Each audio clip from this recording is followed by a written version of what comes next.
bonjour à toutes et tous. Donc, je vais me présenter rapidement. Donc, je suis Isabelle Daïdé. J'ai travaillé pendant une vingtaine d'années dans des enseignes et groupes textiles.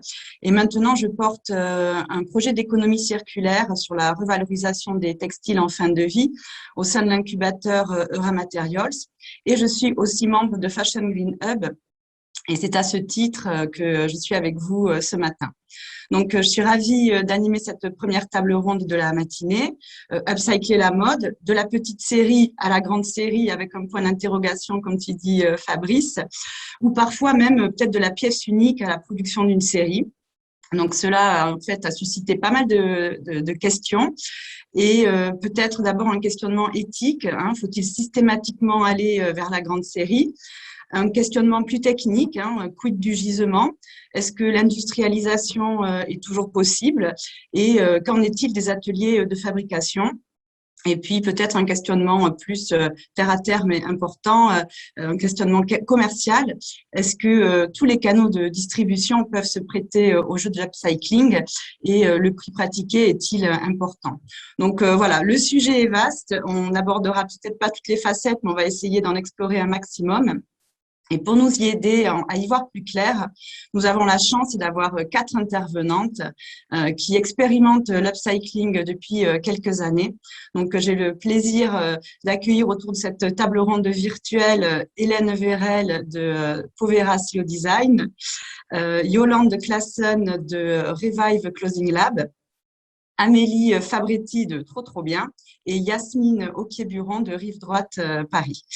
Voilà, donc je ne vais pas monopoliser la parole. La parole est à vous, mesdames. Donc, avant de rentrer dans le vif du sujet, est-ce qu'en quelques mots, en fait, vous pouvez vous présenter votre activité et quelle est aussi votre définition de l'upcycling pour vous?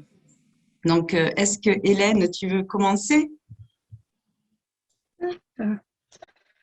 Oui, allons-y. Donc, bonjour à tous. Donc, merci pour cette belle introduction déjà, Isabelle. Donc, Hélène, donc, comme dit, créatrice de Povera Slow Design, ça fait moi depuis 2 ans et demi que j'ai monté cette entreprise et tout simplement, je collecte des collants polyamides. J'ai des bornes, mes propres bornes à Paris, à Lille, à Bruxelles. Ensuite, je les trie, je les lave, je transforme ça dans une sorte de ruban et après ce ruban, j'en fais des accessoires. Donc là, comme ce que je peux porter, essentiellement des bijoux. Et ma grosse activité en ce moment, c'est de développer un tissu à partir de ces collants. On y reviendra certainement justement dans cette table ronde de la petite série à la plus grande. Et à côté, l'upcycling, pour moi, aujourd'hui, je trouve que c'est quelque chose d'assez récent quand même, en tout cas pour le grand public. Et donc, j'ai aussi tout un travail de pédagogie avec des ateliers en entreprise ou auprès de particuliers ou autour du réemploi textile. Et ma définition de l'upcycling, moi, ce serait déjà de changer le regard sur ce qu'on peut juger déchet. Et du coup, partir d'un déchet, le revaloriser et lui donner une autre histoire, une autre existence. Donc, je laisse la parole peut-être à Yolande. Ben écoute, merci, tu fais le travail à ma place, c'est parfait. Donc, Yolande, je t'en prie. Merci beaucoup. Bonjour Isabelle, bonjour tout le monde. Ravie d'être là ce matin. Donc, moi, je suis la fondatrice de Revive Clothing Lab. Et notre concept, c'est donner la vie aux beaux vêtements qui ne sont plus portés ou qui sont les invendus. Donc, vraiment, on upcycle dans une façon plutôt unique, créative, avec un produit désirable.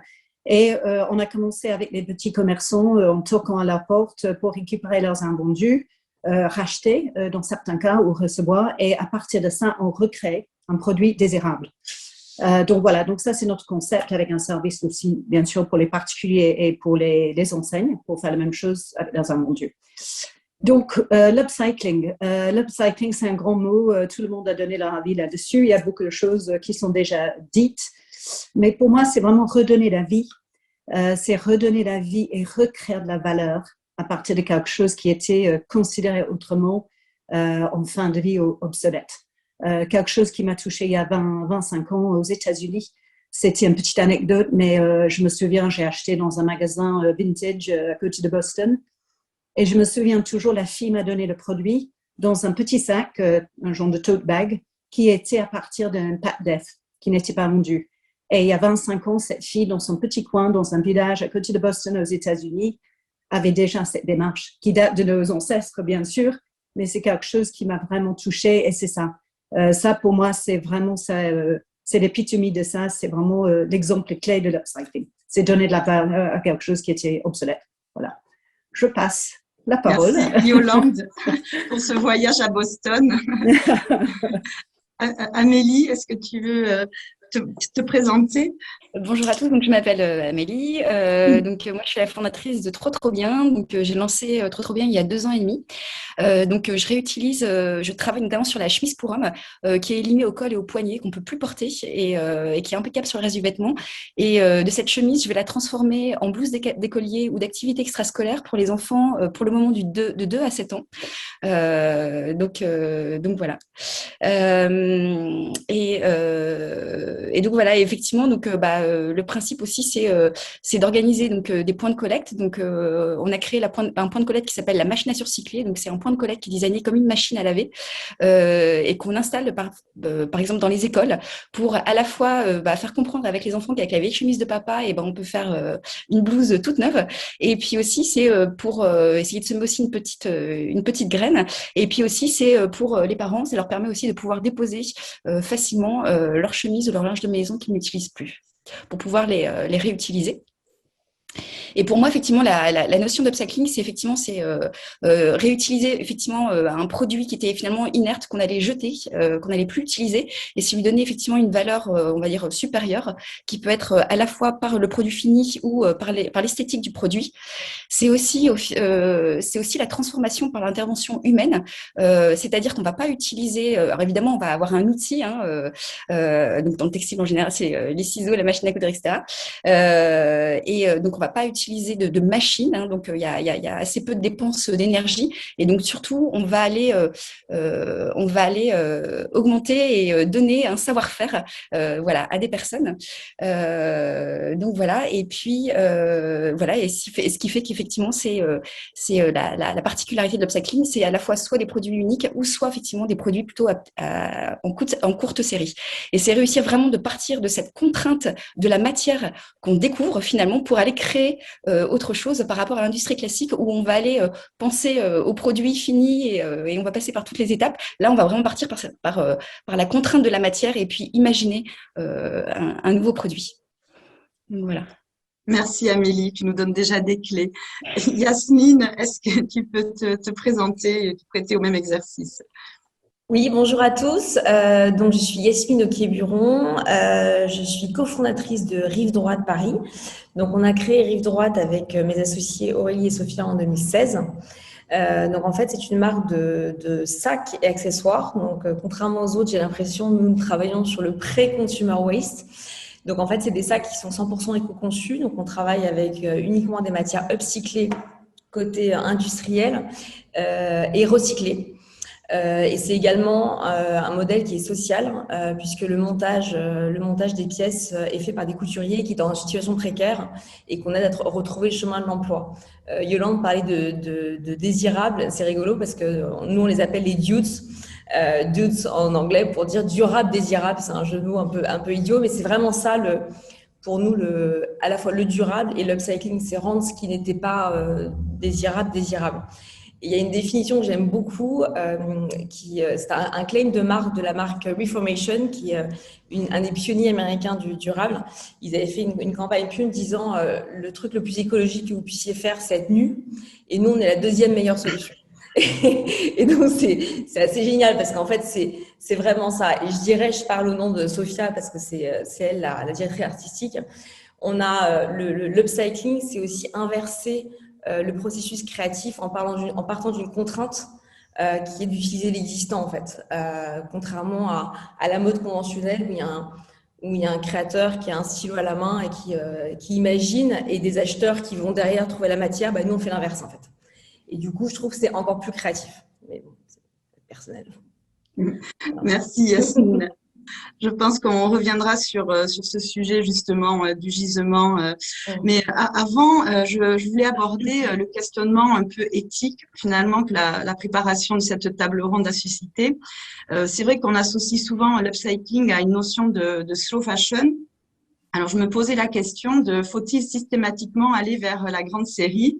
Et en fait, c'est Yolande qui a un peu évoqué ce sujet quand on préparait la réunion. Et j'aimerais que tu nous donnes ton avis finalement, Yolande, sur cette question de faut-il aller vers la grande série finalement? Oui, c'est vraiment une question qui est un petit peu complexe parce que c'est vrai, dans tout ce qu'on fait, c'est vraiment on lutte contre le gaspillage. Hein. On essaie de minimiser les déchets. Par contre, rester dans l'artisanal et rester dans la petite série, il y a beaucoup de charme avec et il y a une énorme créativité autour de ça. Ça, c'est où j'en suis, où j'en étais avec ma marque, par exemple. Par contre, pour avoir de l'impact, ce qu'il faut, c'est vraiment travailler les grandes séries, mais les travailler, comme on a dit, intelligemment. C'est que les déchets importants ou les obsolètes et les invendus importants viennent vraiment des grands groupes, ça c'est certain, avec leurs anciennes façons d'acheter, etc., qui a créé beaucoup de superflu, même s'il y a beaucoup de systèmes aujourd'hui, il y a beaucoup d'innovation autour de comment mieux acheter, comment mieux prévoir la demande, etc. Par contre, il y a toujours ces invendus. Donc, pour moi, il faut savoir être, comme on dit en anglais, être scalable. Ça veut dire, c'est pouvoir faire de l'upcycling à l'échelle, à plus grande échelle, pour traiter ce sujet d'invendus qui peuvent aller au-delà des petites séries de 10, 20 ou quelque chose comme ça. Mais ce qu'on ne veut pas, c'est recréer de l'invendu. Parce que ça serait vraiment débile de dire que voilà, on va recréer les collections, on va attendre que les gens les achètent à partir de ces invendus. Donc, ce qu'il faut faire, c'est faire ça intelligemment et plutôt faire, par exemple, production à la demande. Donc, à mon avis, essayer d'utiliser tous nos talents et les talents des créatifs qui sont justement inspirés par la contrainte d'un produit fini et pouvoir modéliser ça et pouvoir être agile pour fabriquer ça à grande échelle, mais plutôt à la demande. Moi, j'ai eu la chance de faire un test and learn avec le printemps, par exemple. On a mis ça en place.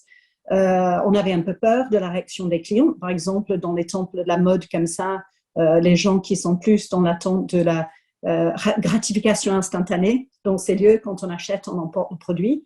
Mais finalement, on a vu un appétit de consommateurs. Et ça, c'est vraiment pour moi un signe très important que le consommateur est prêt, donc on peut tester les nouveaux modèles et travailler plus intelligemment, y compris la grande échelle, mais en agilité. Donc ça, c'est ma réponse à cette grande question. J'aimerais bien l'avis de mes compatriotes, les autres du panel du matin, mais c'est mon humble avis. Mais j'aimerais bien inviter l'avis de mes collègues. Est-ce que une d'entre vous veut compléter la réponse ou le point de vue de Yolande qui nous dit que finalement c'est pas antinomique de faire de l'upcycling et de la grande série en quelque sorte, mais qu'il faut le faire intelligemment. Ou est-ce que tout est dit, Yasmine? Isabelle, oui, justement. Je te regardais. J'ai vu que tu me regardais. Non, je suis assez d'accord. Après, je dirais que effectivement, la toute petite série apporte une balance très créative à notre métier et qui est très nécessaire et très important. Et c'est aussi la mode, ça fait rêver. Donc, c'est aussi super important. Maintenant, clairement, pour avoir de l'impact, il faut monter en échelle. Il n'y a pas 15 façons de faire. Nous, la solution qu'on a trouvée chez Rive Droite, c'est que nous, on fait très attention à notre distribution. On n'est pas distribué n'importe où et on ne le sera pas. Donc, on n'est pas poussé comme ça au volume. Et puis, comme on est en production en flux tendu, on ne fait pas de solde, on ne fait pas de remise client. Donc, on n'est pas poussé à la consommation pour après écouler. Donc, on a cassé ce cycle infernal de la mode.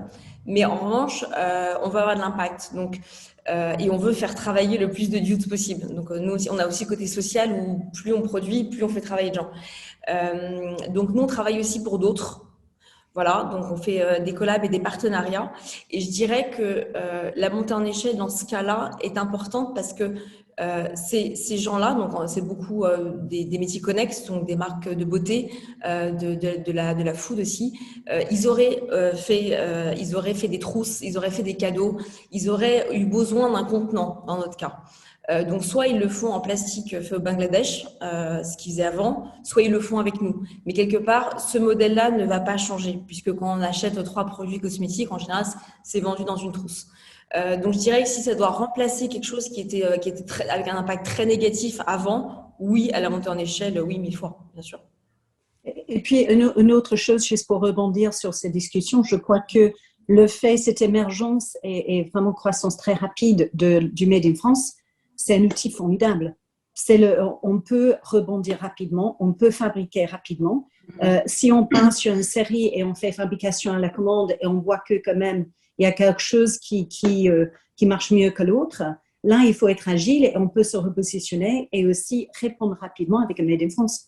Il y a des ateliers de plus en plus accessibles qui sont de plus en plus équipés aussi à répondre à une demande plus importante, un volume plus important. Et à nous maintenant de travailler intelligent avec ces structures. Par exemple, au sein de Fashion Green Hub, on sait bien, il y a le plateau fertile, par exemple, qui est en train de grandir tous les jours, mais il n'y a pas que, il y en a plein dans les régions aussi. Oui, et Yolande, je pense qu'on reviendra sur ce point, effectivement, qui est un point crucial. Non, mais non, pas du tout. C'est la passion et c'est ça qui est chouette aussi. Mais c'est vrai qu'on a assez peu de temps et juste avant de passer sur la question des ateliers, qui est effectivement cruciale et je te rejoins totalement. J'avais envie d'entendre Hélène et Amélie sur comment elles peuvent arriver à transformer à plus grande échelle leur gisement. Parce que Yolande et Yasmine, vous travaillez sur des gisements qui sont neufs quelque part. Alors, soit déjà confectionnés ou non confectionnés pour Yasmine. Mais du coup, je me demandais pour Hélène et Amélie, dans vos gisements, c'est peut-être des gisements plus uniques quelque part. Donc, comment vous arrivez finalement à passer du côté artisanal dans le bon sens du terme finalement à la transformation à plus grande échelle. Donc Hélène, tu avais esquissé un début d'explication, est-ce que tu peux nous en dire plus? Oui, bien sûr. Je dirais que le secret, c'est un peu la collecte. À mon avis, Amélie, j'imagine que tu dois avoir un peu le même le même truc. Donc, c'est d'élargir en fait cette collecte, j'ai envie de dire, tout simplement, même si finalement ça prend du temps. Moi,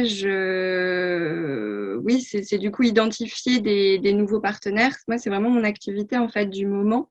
Sachant donc aujourd'hui, mes lieux de collecte pour mes collants sont dans des ressourceries, des épiceries vrac, des écoles de danse. Donc des lieux où les personnes soit mettent des collants, soit reviennent en fait assez régulièrement et sont déjà sensibilisés au zéro déchet, au durable. Et là, je suis en train de travailler sur des partenariats avec on va dire des chaînes en fait autour du bio ou autour du vrac. Donc, pour moi, c'est vraiment cette partie-là. Et à voir aussi à terme avec les centres de collecte. Je serais intéressée du coup de voir Amélie aussi. Enfin, c'est une réponse-question. Je sais que moi, actuellement, le souci que je peux avoir avec les collants, c'est que finalement, c'est un produit assez léger. Il y en a énormément. Hein. Il y en a 104 millions chaque année qui sont jetés. Ça n'intéresse pas beaucoup les centres de collecte parce que c'est finalement un faible poids, donc en soi un faible volume, donc il n'y a pas de choses dédiées. C'est pour ça en fait que je mets en place une collecte spécifique. Mais à voir à terme, est-ce qu'en leur montrant que il y a une solution quand même possible de surcyclage, est-ce qu'à terme on pourra aussi faire un partenariat, pourquoi pas. Et de l'autre côté, j'ai aussi moi au niveau des industriels, depuis le départ en fait, je contacte les marques de collants. Là, il y en a certaines qui commencent à réfléchir. Donc, c'est aussi des projets en cours à ce niveau-là. Super. Amélie, est-ce que tu as les mêmes difficultés ou Ouais. Tout à fait. Alors effectivement, donc moi, c'est via les points de collecte, j'ai beaucoup de dons particuliers également, et je suis allée également dans le centre de tri du Relais.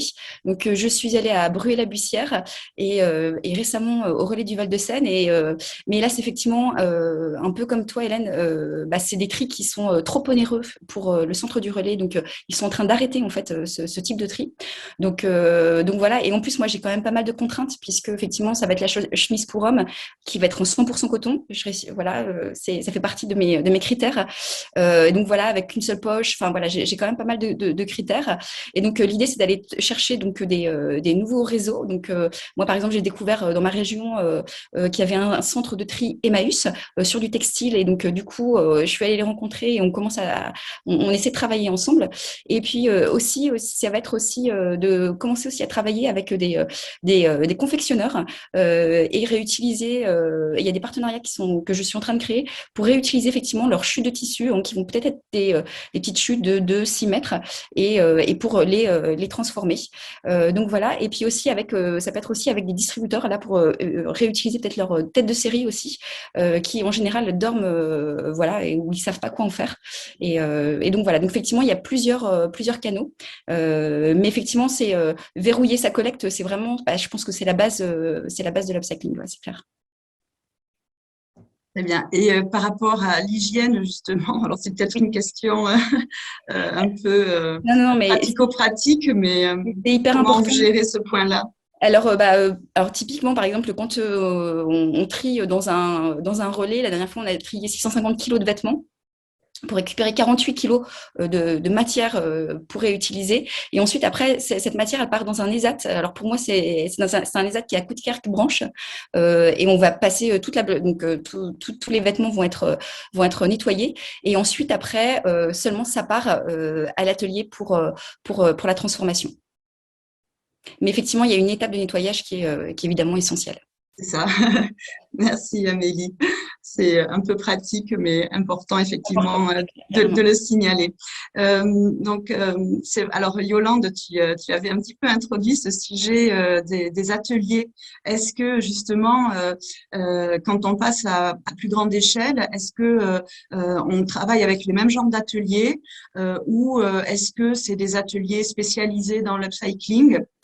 Comment finalement on travaille avec les ateliers français en l'occurrence et est-ce que tu as vu une évolution, est-ce que vous avez vu une évolution depuis le début que vous avez commencé votre activité? Donc Yolande, je te laisse en parler parce que je pense que tu étais prête là. J'étais chaude là-dessus. En effet, le choix d'atelier, c'est très très important, ça c'est certain, parce que l'upcycling, comme on sait dans mon cas et dans le cas d'autres concepts, à partir d'un vêtement existant, c'est pas évident.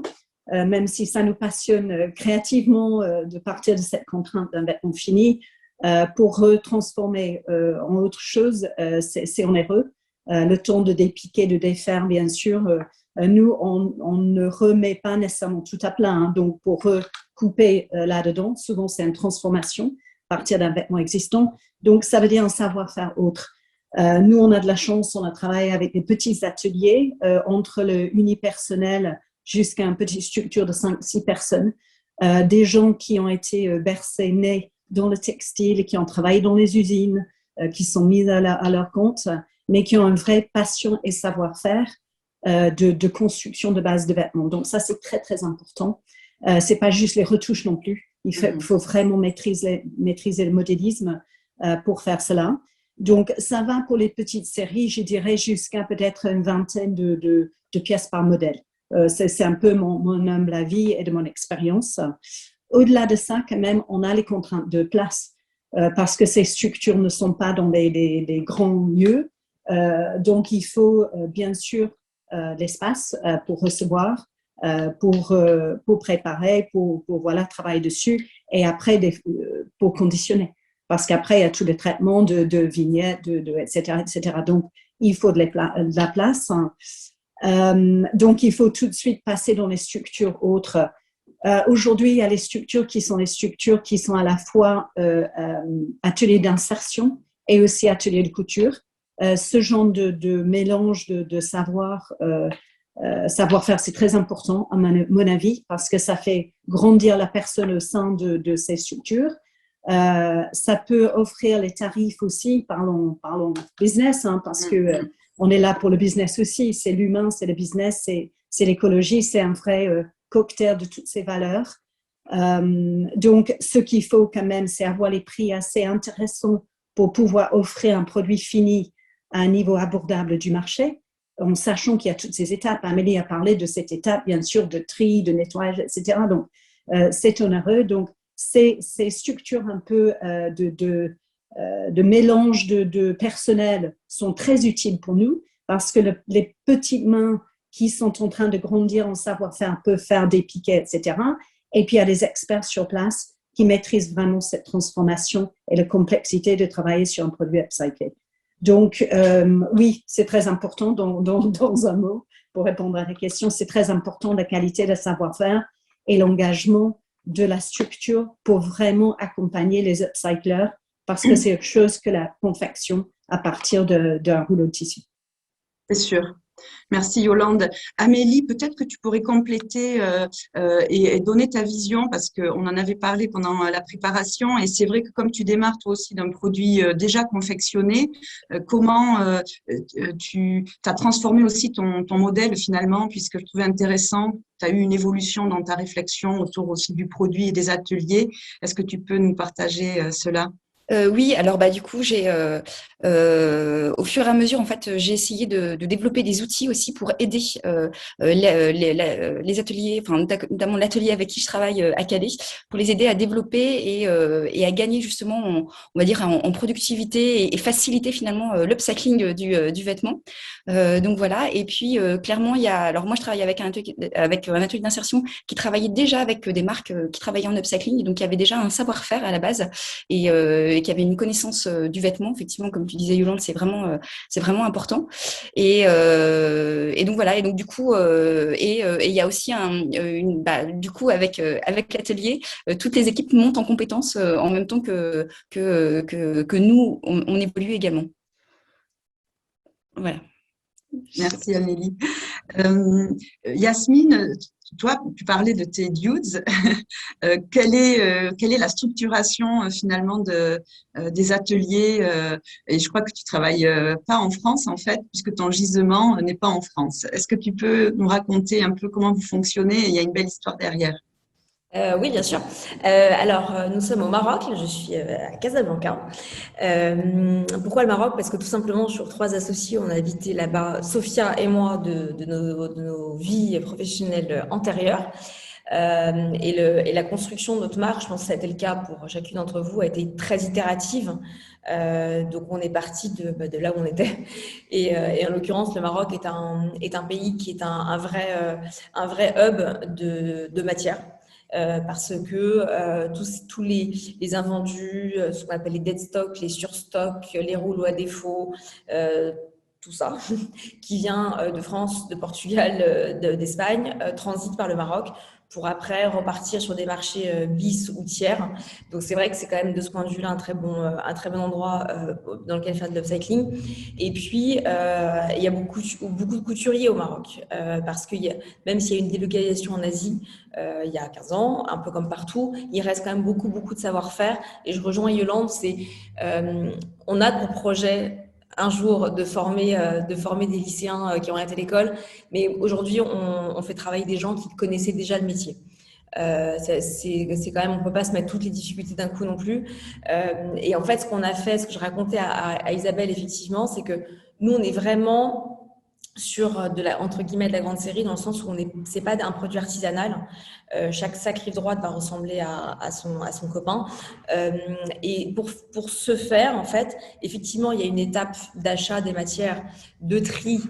Alors nous, on n'a pas le problème du lavage parce que c'est du pré-consumer waste, donc on achète directement en usine. Mais effectivement, il y a du tri sur un rouleau de 400 mètres. Il va y avoir 1 mètre à défaut peut-être. Faut le trouver. Donc faut faire bosser des gens pour ça. Donc voilà. Donc on traite les matières également. Donc on a aussi l'intérêt du Maroc, c'est qu'il y a quand même des super savoir-faire en délavage, en teinture et qui respectent les normes européennes. Donc ça c'est quand même un super truc. Et puis en plus, pour avoir une uniformité de produit, ce qu'on a fait nous, c'est qu'on a gardé la coupe en interne. En fait, c'est vraiment une technique mode. On monte un sac rive droite comme on monte un jean en fait. C'est à peu près pareil. Donc c'est de la petite machinerie. Ce qui nous permet d'avoir une uniformité en fait de la coupe. Et ensuite, on délocalise le montage chez nos dudes. Donc, je disais en rigolant qu'on s'appelle entre nous le Ikea de la mode durable. C'est un peu ça, parce qu'ils récupèrent des pièces à monter en fait, qu'on dépose dans leur atelier, qu'on leur aide à ouvrir dans leur quartier.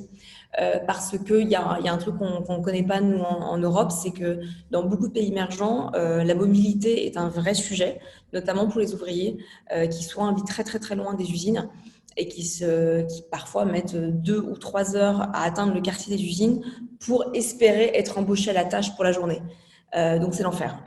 Et donc c'est un frein, c'est vraiment un frein à la réinsertion sociale de gens qui, encore une fois, étaient très, très compétents avant qu'on les récupère. Donc nous, on apporte le travail à eux, en fait. Et une fois qu'ils ont fait le montage, on récupère les pièces pour contrôle qualité et emballage.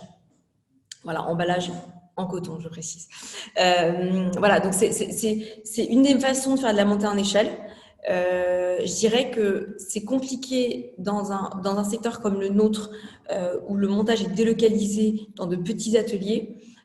On pourrait avoir 500 équipes de dudes, c'est pas infaisable, il suffit de digitaliser un petit peu. Maintenant, on ne peut pas tout déléguer. C'est compliqué parce que le tri est une étape très importante. Qu'est-ce qui est acceptable pour nous, qu'est-ce qui l'est pas? La coupe est fondamentale. Donc maintenant, on a un atelier qui a grossi, donc et il s'est coupé et on lui fait suffisamment confiance pour cela. Mais on est chez eux tous les jours. Pareil, le faire à distance, je ne sais pas comment les gens font pour faire de l'upcycling et du durable à l'autre bout de la planète. Il faut vraiment avoir des gens. Nous, on est chez eux tous les jours. Donc, c'est vrai que c'est important de, être sur place et deux, vraiment s'adapter à ce métier-là et se dire, OK, on ne peut pas faire comme les autres, en fait. Il faut trouver d'autres solutions pour réussir à monter en échelle tout en étant dans le contrôle à la fois des conditions de travail et de la qualité. Voilà, tout simplement. Merci Yasmine. Et c'est vrai que finalement, tu travailles au plus près de ton gisement, comme tout le monde. Donc, si le gisement est en France, on travaille en France, dans la transformation. Et là, le gisement, en l'occurrence, est au Maroc. Et du coup, tu travailles ce gisement, enfin, tu travailles la transformation à côté. Et voilà, c'est un upcycling international. C'est plutôt chouette d'entendre cette histoire. Alors, Hélène, toi, tu fais des bijoux. Avec des collants, des fils de collants. Le bijou, il a un côté pièce unique. Tu nous as parlé en introduction que tu étais en train de réfléchir à autre chose pour justement peut-être passer à plus grande échelle. Alors, est-ce que tu peux nous raconter ce que tu es en train de mettre en place et comment tu travailles avec l'atelier, en l'occurrence? Oui, donc oui, tout à fait. Aujourd'hui, moi, je suis plutôt sur un système artisanal, donc essentiellement du bijou, de la petite série, de la pièce unique. Et là, donc, pour passer justement à plus grande échelle, je suis en train de développer un tissu, donc fait à partir toujours de ce ruban de collant. Donc, pour ça, on va dire, il y a 2 étapes.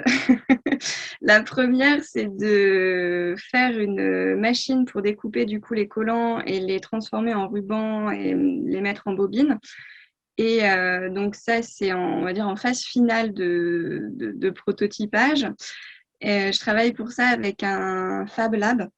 J'en ai rencontré plusieurs ça fait un peu plus d'1 an en fait que cette machine est en cours de développement. On est à peu près au 3e, 4e prototype. Parce que c'est un peu nouveau, donc forcément, il faut des tests, des étapes, voilà.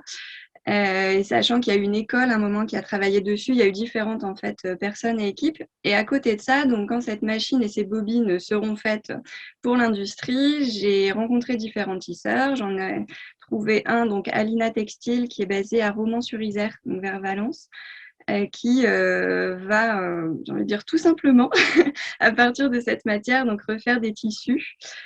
Sachant qu'on va en faire ce que j'appelle du 100% collant, c'est-à-dire en chaîne et en trame en collant, mais également en le mélangeant on voudrait essayer avec du lin, avec du polyester recyclé également. Donc voilà ce qui va être fait, sachant qu'avec Max, le directeur en fait de cette entreprise de tissage, on a déjà testé donc sur son métier à tisser de 150 cm de large avec du polyamide du coup recyclé et mon fil de collant. Et ça fonctionne. Donc voilà, c'est un peu ça les prochaines étapes. Et pour, je pense comme comme Yolande, Yasmine, Amélie, monter en impact en fait. grâce à cette solution. Moi, je compte quand même toujours garder le côté artisanal des pièces pour, je trouve que ça explique en fait et ça exprime une autre chose, mais avoir en parallèle du coup ce tissu qui à terme pourra servir pour refaire des vêtements, mais également pour la décoration, pour l'ameublement, notamment pour je sais pas, pour faire des rideaux, des tapis et de la petite maroquinerie également. Donc voilà le. Écoute, j'ai hâte de voir le résultat 100% collant. On va plus parler de matériaux, mais en fait de première vie du produit. Je trouve ça assez impressionnant et vraiment très créatif. Et j'avais une question encore, Hélène, par rapport à l'état d'esprit de l'atelier avec qui tu travailles. C'est un atelier de tissage. C'est vrai que quand moi j'ai visité des ateliers de tissage, c'est souvent ils rentrent des productions avec des minimum de 800 mètres ou 1000 mètres en production. Comment, en fait, ils ont accueilli l'idée de ton projet et est-ce qu'ils t'ont accompagné justement sur cette phase R&D et quel était leur état d'esprit? Oui, j'en ai rencontré plusieurs des tisseurs. Donc, en effet, il y en a, Isabelle, un peu comme ce que tu décris, il y a on va dire des personnes qui n'aimaient pas forcément le côté un peu innovant et farfelu de l'idée. Mais là, on va dire, c'est une moyenne entreprise. Ils ont 5, je ne veux pas me tromper, 4 ou 5 métiers à tisser, donc c'est pas énorme non plus. Et un minimum de commandes peut commencer autour de entre 20 et 50 mètres. En fait, là, les échantillons, et on démarre en fait la R&D, on va faire des échantillons de 20 mètres. Donc, ce qui est pas, ça peut paraître déjà grand par rapport au côté artisanal, mais finalement, c'est quand même assez faible en fait dans l'industrie. Donc, je dirais que c'est le côté humain en fait qui là a fonctionné. Et oui, du coup, Max, le directeur de l'entreprise, on s'appelle là toutes les semaines. Je le tiens au courant des évolutions de ma machine pour que bientôt je puisse lui envoyer les bobines. Donc actuellement, ça se passe comme ça. Très bien. Donc, en fait, tu as su trouver l'industriel qui t'accompagnait et qui était motivé pour créer de nouvelles choses. Et ça, c'est bien, ça bouge. Alors, j'ai vu qu'il y avait une question dans le chat et peut-être que Yolande, Amélie, vous pourrez y répondre. Est-ce qu'il existe alors, attendez, je vais la reprendre. Voilà, des ateliers qui sont multitâches, c'est-à-dire qui font de la confection, de la broderie et de l'ennoblissement. Alors, est-ce que derrière ennoblissement, c'est peut-être de la sérigraphie ou, je pense, puisque sur produit fini, c'est plutôt ça. Donc, Yasmine, je vois que tu opines du chef, mais au Maroc, il y a certainement ça ou pas. Alors, Amélie, peut-être tu veux… Alors, peut-être bientôt le plateau fertile, me semble-t-il. Donc voilà, on peut effectivement faire de l'impression textile. Alors la broderie, peut-être pas encore, mais j'avais cru entendre quelque chose dessus. Donc voilà. Mais sinon, effectivement, en tout cas, moi, je connais pas d'atelier qui est multitâche. Hein. Effectivement, pour moi, c'est la confection et après, par exemple, pour la broderie, moi, je fais appel effectivement à une autre société, toujours en local, mais qui est expert dans son domaine en fait. D'accord. Donc, du coup, ça morcelle un petit peu les étapes et ça rajoute un petit peu de transport. Yasmine, pardon. Merci Amélie. Merci. Yasmine, comment ça se passe au Maroc? Ouais, nous, ce qu'on fait, c'est que nous, on a la chance ici d'avoir, encore une fois, pas mal de super fournisseurs et d'intermédiaires. Ce qu'on fait, c'est que quand on a une sérigraphie à faire sur une série ou une broderie, d'ailleurs, parce qu'on a un sac en collaboration, un sac de yoga avec Lily Barbery, qui, elle, a son propre logo. Donc, on le met systématiquement sur tous les sacs. Donc, ça, c'est fait sur des panneaux avant montage, donc dans un atelier mixte. Et en revanche, on fait la personnalisation de tous les produits, c'est possible sur le site, là sur Produits Montés, à Paris. Et ça, on trouve des gens. Alors après, c'est plus compliqué parce que forcément, c'est sur Produits Montés, donc on peut pas tout faire. Les produits très très épais, moi je suis dans le sac quand même, donc parfois c'est un peu épais, voilà. Mais c'est possible, et c'est possible dans Paris en l'occurrence, vraiment. Et il y a de plus en plus. Et d'ailleurs, j'encourage les créateurs à se rapprocher de leur quartier parce qu'il y a de plus en plus de gens qui avant faisaient de la retouche toute bête et qui maintenant se mettent à faire je sais pas comment on appelle ça, de la personnalisation pour améliorer en fait un produit qui était basique. Et les gens sont très très friands de ça. Donc parfois, nous le premier, bon, là maintenant c'est un peu plus gros, mais le premier qu'on est allé voir, c'est vous savez ces entreprises qui font des broderies sur les peignoirs ou les serviettes pour faire des cadeaux pour des naissances. La personnalisation. Voilà, ouais, et on lui avait dit, on peut bosser ensemble et tout. Et au départ, on pensait vraiment qu'il allait nous dire non. Il a réfléchi 2 jours, il a dit, bah pourquoi pas, ok. Et en fait, je pense qu'il y a aussi le bassin d'artisans aussi dans les villes évolue et avec la demande des clients et la demande des marques. Donc, il ne faut pas hésiter à demander autour de soi, en fait. D'accord. Yolande, je vois que tu ouvres ton micro. Est-ce que tu veux compléter la Oui, réponse? juste pour rebondir de ce qu'il disait Yasmine, je crois que les solutions à proximité, on arrive à en trouver, c'est certain. Par exemple, moi, je ne fais pas d'embellissement. Je faisais la confection dans un ou deux ateliers de taille humaine. La finition, tout ce qui était, bien sûr, logistique et conditionnement, je faisais en atelier d'insertion, mais toujours à moins de 15 km d'où étaient mes ateliers. Donc, je crois que quand même il y a une ressource à vraiment découvrir à proximité. Comme tu disais, Yasmine, ce côté un peu artisanal de l'embellissement par la broderie, par exemple, c'est en croissance fulgurante, c'est sûr. Donc, je crois qu'on s'entraidant aussi dans chaque région. Ce genre de partage, par exemple, lors des Fashion Green Days, ça met en connexion beaucoup de gens avec beaucoup de savoir-faire. Et c'est par cette mutualisation localement, je crois qu'on peut justement trouver des solutions intelligentes avec le moindre empreinte carbone. Et nous aussi, on est en train de travailler sur un système, bon, je pourrais en parler plus tard parce que c'est pas entièrement fait, mais justement là-dessus, c'est important parce que je trouve que quand on fait du durable, c'est aussi, il faut aussi faire bosser la communauté. C'est un peu une façon de faire un peu américaine, mais qui est très, très juste, je trouve. Et nous, on est en train de créer un réseau de retoucheurs, parfois de pressing même, et de couturiers dans chaque ville dans laquelle on est distribué pour réparer les sacs. Parce que parfois, c'est juste une anse qui est un peu décousue. Ce serait débile de la renvoyer chez nous à Paris, qu'on le machin pour le. Enfin, et du coup, on est en train de faire un système de facture en fin de mois, enfin, parce qu'évidemment, c'est à notre charge, pour que les gens retournent voir leurs artisans dans leur quartier, en ville, et leur disent, bah, et d'ailleurs, peut-être qu'ils pourront apporter d'autres choses en disant, tiens, ce truc-là, je ne l'ai pas porté depuis 6 mois. Ça vaut peut-être le coup de mettre un patch, de faire évoluer le produit comme on faisait nous quand on était enfant avec nos jeans déchirés où on mettait des patchs dessus, des bandanas, des machins. Et c'est vrai que c'est sympa de retrouver. Et je pense que les jeunes aujourd'hui, la génération Z est vraiment là-dessus. Sur donner une seconde vie et le do it yourself aussi, eux ils sont nés avec en fait. Donc je suis sûre qu'ils vont réussir à emmener les artisans en ville avec eux pour créer en fait. Ouais. Donc en fait, finalement, les ateliers, on dit qu'ils ne sont pas tous totalement intégrés, à part, je vois dans le chat, pardon, il y a quelques éléments et de réponses sur l'économie France, les AFP qui ont des, alors attendez, le pôle, voilà, APF, pardon, Entreprise France Handicap, qui peut répondre à l'ensemble des opérations. Et puis effectivement, Amélie Plateau Fertile qui peut aussi répondre. Et cet après-midi, les éléments seront présentés par les intervenants de Plateau Fertile. Voilà.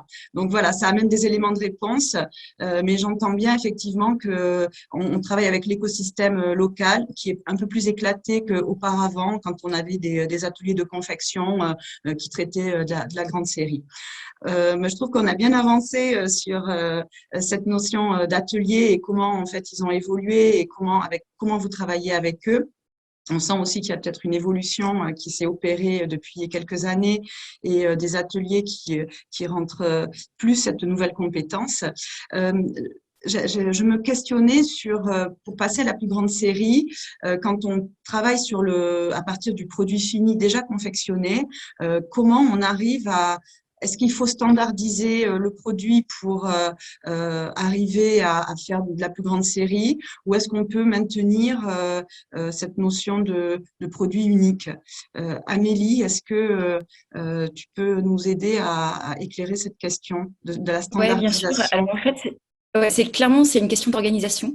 C'est vraiment de travailler au maximum en amont. Parce qu'effectivement, on parle de slow fashion quand on parle d'upcycling et je pense que c'est le cas. Enfin, en tout cas, moi, l'idée, c'est vraiment d'être au maximum inclusif et puis essayer, moi, je travaille avec mon atelier, enfin, avec l'atelier avec qui je travaille depuis 2 ans maintenant. C'est aussi les aider, les accompagner et à leur rythme. Voilà, c'est pas imposer des cadences et revenir à ce qui s'est passé finalement en Chine et à tout ça. Voilà, c'est essayer de le faire en bonne intelligence. Et donc, effectivement, c'est vraiment s'organiser et commencer le plus tôt et bien s'entendre avec l'atelier sur l'organisation, l'organisation, le temps et leur capacité aussi à faire. Voilà. Et après, effectivement, il y a ça. Et puis aussi, c'est aller s'ouvrir aussi à d'autres ateliers, puisqu'effectivement, il commence à y avoir quand même un intérêt. Il y a de plus en plus d'ateliers qui sont en train de s'ouvrir. Il y a un intérêt aussi pour l'upcycling et pour se former à l'upcycling. Et donc voilà. Et donc c'est aussi travailler avec d'autres partenaires. Mais toujours, enfin en tout cas, pour trop bien, en tout cas, c'est le modèle, c'est toujours être inclusif et au maximum en insertion si c'est possible. Merci Amélie. Yolande, est-ce que toi, tu travailles tes séries, tes plus grandes séries avec tes clients est-ce que tu as des standards de fabrication? Ça veut dire, j'ai un jean, je propose ça, j'ai un pull, je propose ça, et c'est quelque chose d'un peu systématisé. Ou est-ce que tu abordes finalement le traitement de tes invendus différemment à chaque fois? Alors, déjà, ce qu'on a, et pourquoi ça s'appelle Revive Clothing Lab, c'est que avec notre concept, on a le lab qui est vraiment notre marque, Revive. Et ça, c'est les pièces vraiment uniques qu'on fait les coups de cœur et on se laisse exprimer créativement. Et c'est vraiment la lab de savoir où on peut aller avec un produit fini. Et ça, c'est les pièces que je rachète dans un écosystème ultra local auprès des commerçants indépendants. Donc, c'est des pièces vraiment uniques. À partir de ça, on a développé notre savoir-faire, on a développé notre créativité et c'est vraiment notre plateforme pour vraiment s'exprimer. Mais on a vu qu'il y a des choses qui émergent de ça, qui disent que, OK, on sait que ce type de pantalon, ça marche super bien et en termes de construction, il y a quand même une facilité pour garder la créativité, mais aussi c'est quelque chose où on peut répéter. Donc, ça veut dire que ça s'ouvre vers une série plus importante. Même chose des fois avec nos chemises. On est en train de monter en compétence. J'ai la chance, j'ai des stylistes qui bossent avec moi, qui sont vraiment des bêtes de l'upcycling et aussi de modélisme, aussi passionnés que moi dans l'aventure. Et on étudie vraiment pour mettre en place des gabarits. Et après, on crée autour de ces gabarits par saison, inspiré bien sûr par nos tendances et le travail créatif on fait sur notre propre collection. Après, on peut décliner ce genre de produits avec les invendus qu'on trouve et on découvre et on travaille dessus avec les partenaires. Et là, ce produit c'est pas standard, mais qui est un peu testé, prouvé, on peut l'ouvrir et le créer un élément fantaisé unique avec le produit qu'on trouve dans les invendus des enseignes, par exemple. Et ce qu'on veut, et ça c'est pourquoi on a fait production à la commande, c'est qu'on veut rester agile pour ne pas, comme j'ai dit tout au début, recréer des séries potentiellement des invendus. Donc, on essaie de faire ça un peu en flux tendu. On est en train de rechercher un petit peu avec Plateau Fertile. Je suis désolée, hein, Sirène. Avec Plateau, c'est la vie en ville, hein, voilà. Avec Plateau Fertile, on est en train d'étudier le 3D et l'application du 3D, parce que moi, je suis à fond le slow fashion par la high-tech. Je crois que c'est vraiment l'avenir. C'est garder ce côté artisanal, mais avec tous les outils, on peut vraiment mettre en place pour standardiser l'unique. Hein, c'est un peu bizarre de dire ça. Donc, ce qu'on est en train de faire étudier, c'est l'application du 3D pour pouvoir rapidement rebondir. S'il y a quelque chose qui marche peut-être un peu moins bien, tout de suite, on réutilise autre chose sur le même modèle, mais avec d'autres stocks invendus. Donc, on est vraiment agile pour optimiser ça et ne pas créer des invendus. Et c'est un challenge, hein, c'est certain.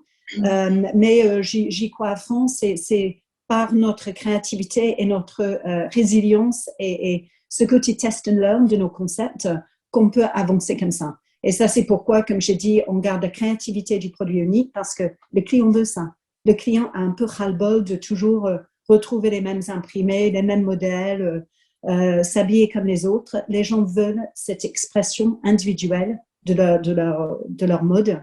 Donc, il faut les accompagner là-dessus avec l'élément upcycling, mais aussi à échelle importante pour avoir de l'impact. J'espère que ça répond à la question. Oui, oui, oui. Merci Yolande. En fait, ce que j'entends, c'est que finalement, il y a un travail en flux tendu. C'est que tu limites en produisant à la demande finalement Oui. le stock et c'est plutôt vertueux finalement pour pas recréer du stock. Donc effectivement. Mais alors du coup, se pose la question du prix quelque part. Bon voilà, donc je reste un peu terre à terre, mais je pense que c'est important aussi d'aborder cette notion parce qu'on a parfois l'image finalement qu'un produit upcyclé, retransformé va coûter forcément plus cher. Alors, est-ce que c'est le cas? On a toujours aussi en tête l'image de quand c'est de la grande série, j'arrive à minimiser mes coûts et donc à le vendre moins cher. Voilà. Donc, est-ce que ça, c'est des fausses idées? Est-ce que vous avez réussi finalement à trouver votre public, enfin c'est pas le bon terme, votre client avec un bon prix sans créer trop de stock, enfin l'équation parfaite quoi. D'abord, est-ce qu'elle existe? Mais comment vous en sortez? Amélie, je te vois sourire, tu vas m'aider à débroussailler tout ça. Alors ouais, effectivement, on essaie au maximum effectivement de travailler à la demande. Donc moi, c'est le cas pour, par exemple, avec des écoles, là où on va, voilà, les parents vont donner la chemise du papa et puis on va fabriquer vraiment la chemise, enfin la blouse pour l'enfant. Donc voilà, on va vraiment travailler à la demande. Et puis là, effectivement, il y a aussi une collaboration qui va arriver au mois de juillet en magasin avec une enseigne où effectivement, donc on est sur, enfin voilà, sur on change d'échelle. Alors, je pense qu'il y a peut-être un gain d'économie qu'on peut avoir effectivement en termes de confection. À un moment donné, quand on passe à une plus grande échelle, puisqu'en même chose, l'atelier s'organise pour d'abord préparer la découpe et puis après assembler, donc du coup à la chaîne. Et c'est là où on va aller à gagner un petit peu en coût. Mais globalement, on est quand même sur un process qui est quand même assez onéreux, comme tu le disais tout à l'heure, Libelle. Et donc du coup, c'est vrai qu'on ne va pas pouvoir aller avoir un gain de coût qui va être aussi important. Et je pense aussi qu'on est dans des… après, c'est ma vision des choses. Je pense qu'on est dans des modèles, des nouveaux modèles économiques où on n'est peut-être pas sur des marges que peut avoir les autres, les autres faiseurs classiquement.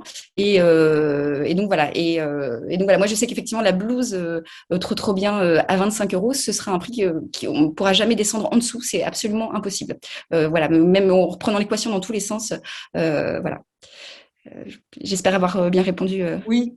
Très bien, Amélie. Merci. Puis de manière très concise, parce que je vois que l'heure tourne. Alors, Yasmine, je te voyais faire le nom de la tête. Oui, je ne sais plus, mais en tout cas… Non, j'acquiesce. Non, je dis oui.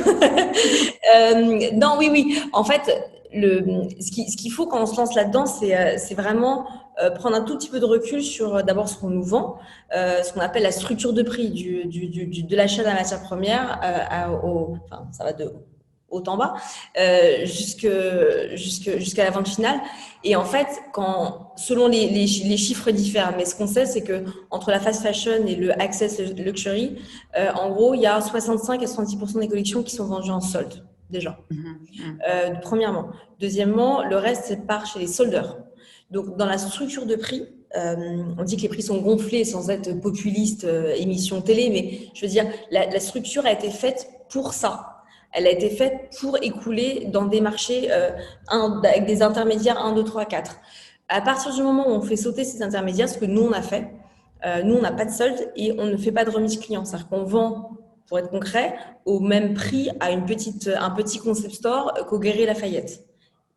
Voilà, c'est une règle absolue qu'on s'est fixée pour justement arriver à un prix juste.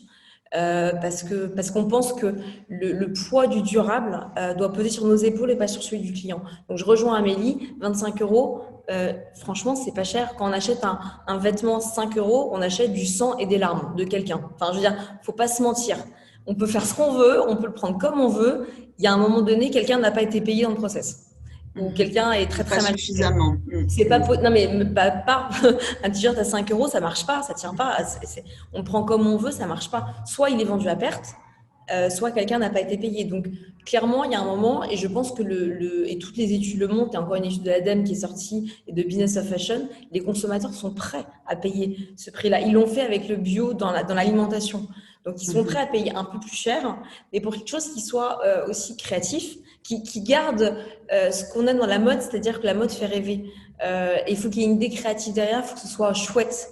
Nous, Rive Droite, on a vraiment une vision qui est positive du développement durable. On n'est pas là pour s'asseoir par terre et pleurer en disant qu'on… Et ceux qui vont acheter chez Zara, c'est pas non plus l'antéchrist. Ça, c'est pas grave. Je veux dire, il y a un moment, il faut avoir une vision un peu sympathique et encore faire rêver les gens avec ce qu'on fait.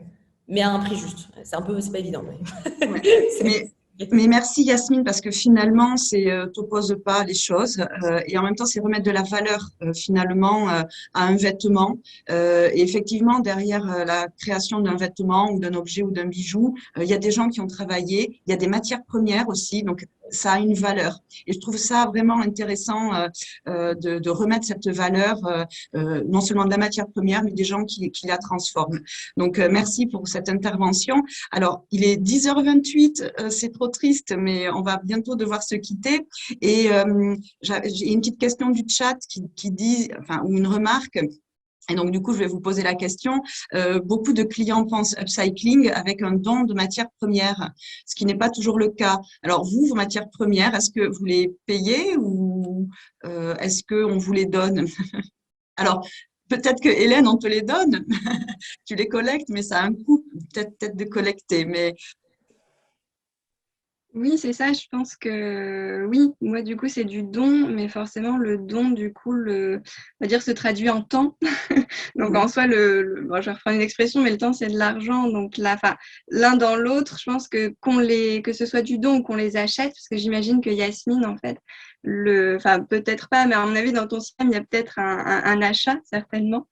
Non, mais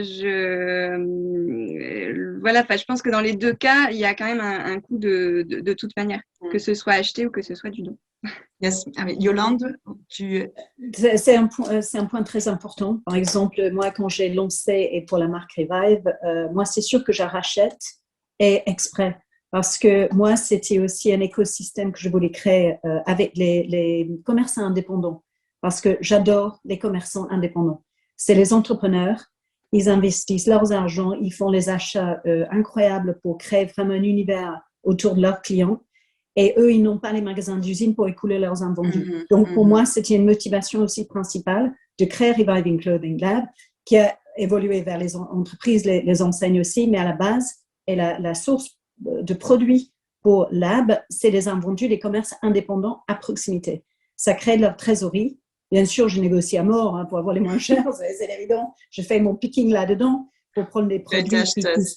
Voilà, mais quand même, ça crée la trésorerie pour aussi donner la pérennité, si c'est un mot, pour faire survivre ces commerces indépendants aussi dans les centres-villes. Et pour moi, c'est très important, mais bien sûr, il y a un coût. Merci Yolande. Alors écoutez, il est 10h30, on va devoir se quitter. Hein. Fabrice apparaît, il m'a dit de toute façon j'arrive à 10h30, donc voilà, il est là.